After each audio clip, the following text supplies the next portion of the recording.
నాకు నచ్చిన ఎలిమెంట్ ఏంటంటే సార్ ఈ సినిమాలో నేను ఇందాక మాట్లాడుతున్నప్పుడు చెప్పినట్టు రాముడి కథలే చెప్తున్నాం సార్.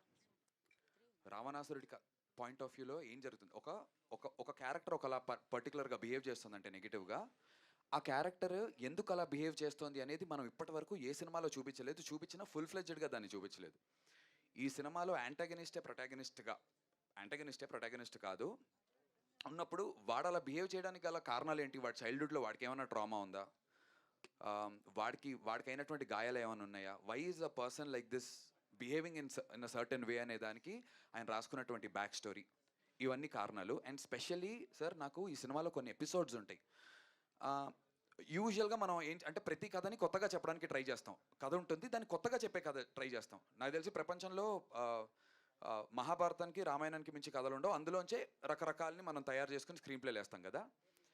కానీ ఈ కథలో ఉన్నటువంటి సీక్వెన్సెస్ గురించి చెప్తే వాటిట్లో ఐ మీన్ అలాంటి అక్కడ అందులో ఉందేమో తెలీదు, అలాంటి పురాణాల్లో ఉందేమో మనకు తెలీదు. కొన్ని సీక్వెన్సెస్లో ఈ పలానా మనిషి బిహేవ్ చేసేటువంటి విధానం ఏదైతే ఉంటుందో అది చాలా చాలా ఎంటర్టైనింగ్గా ఉంటుంది సార్. ఇంటెన్స్గా ఉంటాడు, కానీ చూస్తున్న ఆడియన్స్కి వీడిప్పుడు ఏం చేస్తాడు అనేటువంటి ఒక ఎంటర్టైన్మెంట్ యాంగిల్ ఉంటుంది. అది చాలా బాగుంటాయి. నేను కథ చాలా సింపుల్ కదా, ఒక అమ్మాయిని ప్రేమిస్తున్నాడు, ఆ ప్రేమ అమ్మాయి ఒప్పుకుందా లేదా, ఇది బేసిక్. కానీ వీడు ప్రేమించే విధానాన్ని ఎలా చెబుతున్నాడు అనేది ఎక్స్ట్రాడినరీగా మీకు ఎంటర్టైనింగ్గా ఉంటుంది. ఒక scene if I can say sir, Manish గారికి కూడా చెప్తున్నాను, రాజేష్ గారు మీకు కూడా I think you will like it కూడా అనుకున్నాను. జెన్యున్గానే చెప్తున్నాను సార్. ఫర్ ఎగ్జాంపుల్ ఒక సీన్ ఉంటుంది, అంటే వీడి బిహేవియర్ ఎలా ఉంటుంది అంటే ఎంత కొత్తగా ఉంది, అదొక్కటి చెప్తే మిగతా అన్ని సీన్స్లో మీరు రిలేట్ చేసుకోవచ్చు.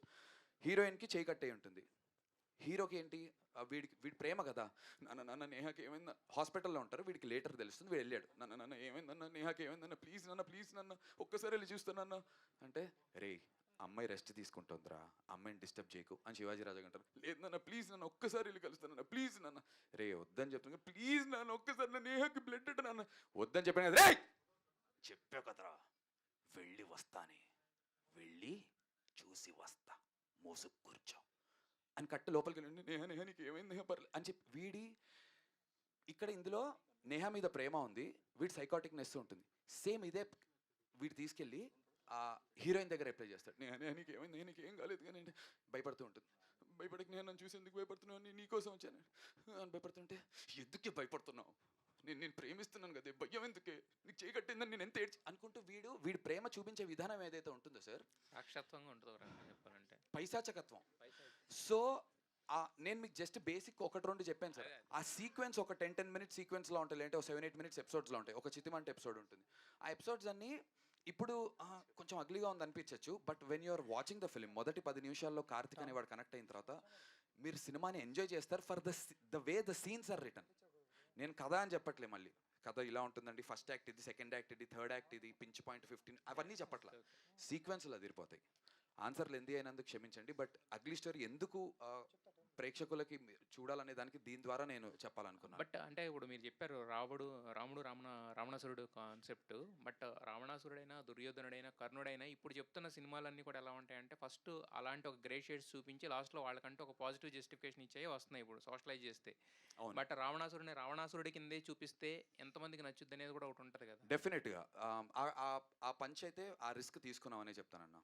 This is for that I have to thank my producers first. Director అంటే తను ఒక స్టాంప్ వేసుకోవాలనుకున్నారు. తన మొదటి సినిమాతో నేను అడిగాను, బ్రో మీరు ఏదైనా ఒక రామ్కామ్తో చేసుకుని ఒక సేఫ్ గేమ్ ఆడొచ్చు కదా.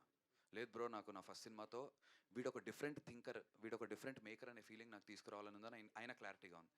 ఆయన డ్రీమ్ని సపోర్ట్ చేస్తూ నేను కూడా ఇప్పుడు సాగర్ కే చంద్ర గారు చెప్పారు, ఇలాంటివి ఎవరు ఎంచుకుంటే బాజీ గారు చేసిన తర్వాత షారుఖ్ ఖాన్ గారికి ఎలా మారుతుందో అలా మారేటువంటి ఛాన్స్ అందుకుంది అని ఆ ఉద్దేశంతో నేను చేశాను. మా ఇద్దరు డ్రీమ్స్ని సపోర్ట్ చేయడానికి ప్రొడ్యూసర్స్ రావడం అనేది దానికి థ్యాంక్స్ చెప్పాలి.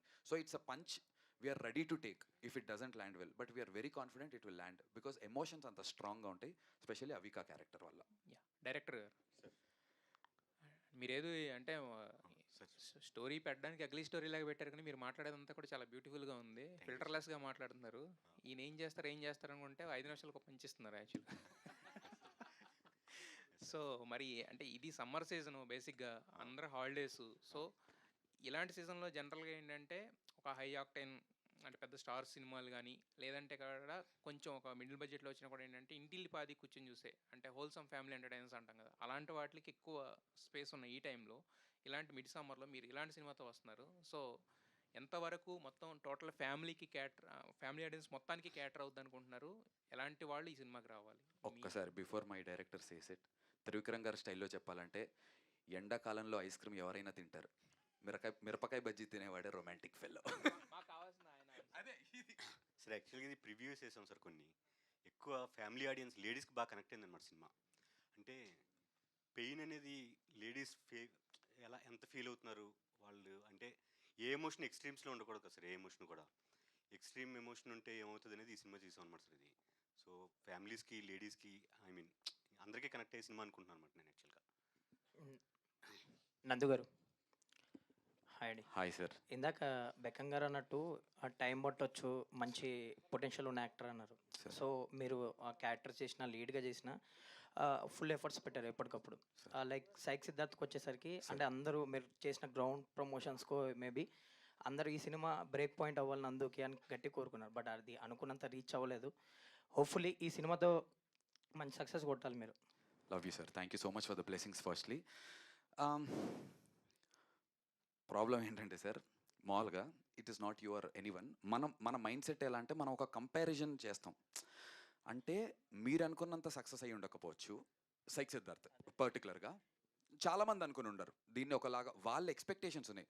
మనకి చిన్నప్పటి నుంచే స్కూల్లో ఉన్నప్పుడే, ఫర్ ఎగ్జాంపుల్ సార్, ఒక స్కూల్ అన్నాను కాబట్టి ఎలా మనం స్కూల్లో జాయిన్ అవుతాం. మన క్లాస్లో 40 మంది పిల్లలు ఉంటారు. ప్రతి ఒక్కడు ఫస్ట్ ర్యాంకర్ అవ్వాలనే స్కూల్లో జాయిన్ అవుతాడు. ఒకడు ర్యాంక్ కొడతాడు, ఒక టాపర్ అవుతాడు. వాడు టాపర్ అయినంత మాత్రాన మిగతా 39 మంది ఫెయిలియర్స్ అయితే కాదు. వీడికి ఫ్యూచర్ ఆలోచిస్తుంటాడు, వీడియో ఏదో చేద్దాం అనుకుంటాడు. నాకు తెలిసి 150 కోట్ల మందిలో 1 కోటి మంది టాపర్స్ ఉండుంటారు. మొత్తం అక్రాస్ ఇండియాలో 150 crore పాపులేషన్లో కోటి మంది, కోటి కూడా ఉండుంటారేమో, 50 లక్షలు ఉండుంటారు అనుకుందాం, ఆర్ 1 crore తీసుకుందాం. అలా అని మిగతా 149 కోట్ల మంది ఫెయిల్యూర్స్ కాదు. మనం టాపర్తో కంపేర్ చేసుకుంటున్నాం. అంటే నా కేటగిరీలో ఉండేటువంటి ఇంకొక సినిమా ఎంత కలెక్ట్ చేసిందనే దాన్ని బట్టి మనం కంపేర్ చేసుకుని అది ప్రాబబ్లీ వీడిని ఫెయిలియర్ కింద చేస్తుంది. నేను పాస్ మార్కులు కొట్టాను సార్. నేను ప్రతి సినిమాకి నా వరకు నేను పర్ఫార్మెన్స్లో 35+ కొడుతున్నా. కొన్నిసార్లు 36 మార్క్స్ వచ్చిండొచ్చు, కొన్నిసార్లు 40 వచ్చిండొచ్చు. దండోరాకి ప్రెస్ వాళ్ళందరూ అయితే 100 out of 100 అన్నారు నాకు.